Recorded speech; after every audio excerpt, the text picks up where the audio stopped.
I'm Kerstin Gaddy. I'm an assistant dean of undergraduate programs here at Catholic University. I'm also a professor of German language, literature, and culture. And the excerpt itself, as you will see, is about the very low point of German culture. It's about the Holocaust and the atrocities that was carried out in the name of the German people. The book that the narrator picks down is probably a book called Adolf Eichmann in Jerusalem by the German-American philosopher Hannah Arendt. The book itself stems from her attending the trial of Adolf Eichmann. Adolf Eichmann was an SS lieutenant colonel, and he was a Nazi who was in charge of organizing the nitty-gritty details of the Holocaust. He was ordered to murder 11 million Jews.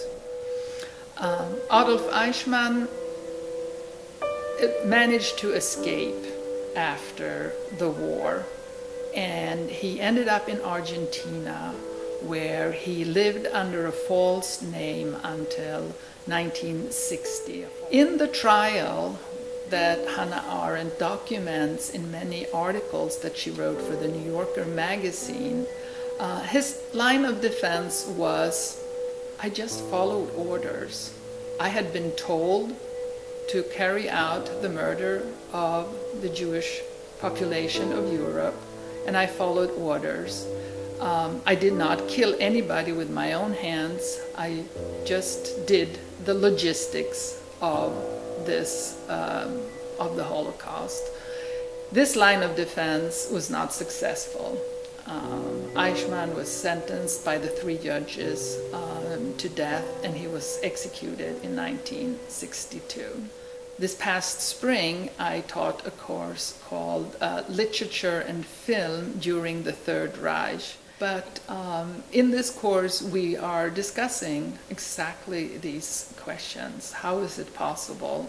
How could it happen? And we know it didn't happen only in Germany. Things like this has happened throughout history. And here at CUA, you will be able to discuss these questions in many, many different classes, in philosophy, in history, in psychology, in theology, of course.